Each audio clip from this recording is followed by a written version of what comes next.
So I show up with my generalist attitudes about everything. And they're like, well, what do you do? And I'm like, well, what do you need? And they said, well, we've got your resume here and we've talked to Nelson about what you can do, but we don't really quite see it. So do you think you might be able to do this morph thing?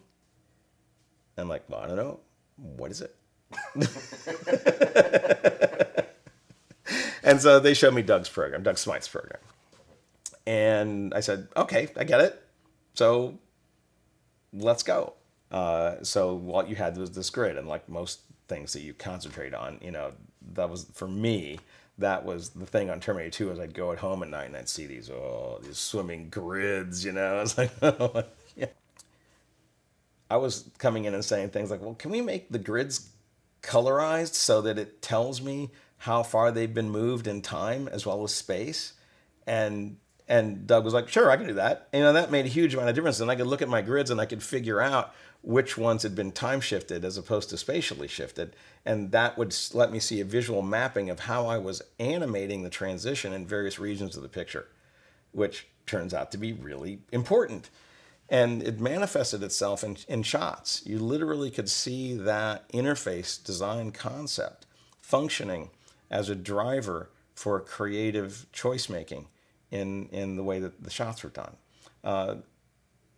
The example of that is the turnaround shot, so-called, in Terminator 2, which was, the turnaround shot was one that got assigned to me, and I was delighted because they showed me the storyboard, and I was like, this is like completely a softball coming right down the middle, right? Because it was going to have its difficulties, no doubt about it, but it was such a great shot that all you had to do was deliver it, and it was going to be a great shot because the concept was fantastic.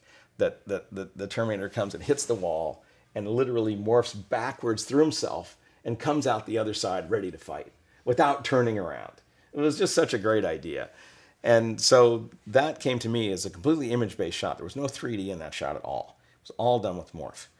And so the idea was just make the transition work like we'd done with all the other shots. And in this case, there wasn't any CG side of it. It was all elements that Dennis Muren had shot.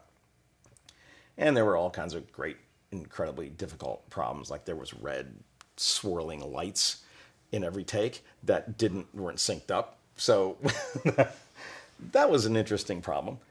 But the thing was that once I got it lined up, and I got the hands transitioning into the hands and the face transitioning along the eye lines and all that kind of stuff, now it was working. And it was doing everything we'd ever hoped a shot would do. But now the opportunity is presented. Having delivered the shot more or less to spec, I went to Dennis and I said, okay, so there's something we can do here that we haven't done yet before, which is instead of just doing the transition, we can actually animate the transition so that it has some intent to the way that the transition occurs. And if we do that, then what that gives us from a storytelling standpoint is the T-1000, his Shakespearean flaw is revealed, that he's a show-off. The original Terminator is like, will never stop. Okay, that's it. The T-1000 stops. He stops and does cool stuff. He morphs into women. He morphs into policemen. He changes his shape. He does all kinds of cool stuff. He drives a giant truck, there's all kinds. He extends the finger. He extends the finger, all these things. And so that's his flaw.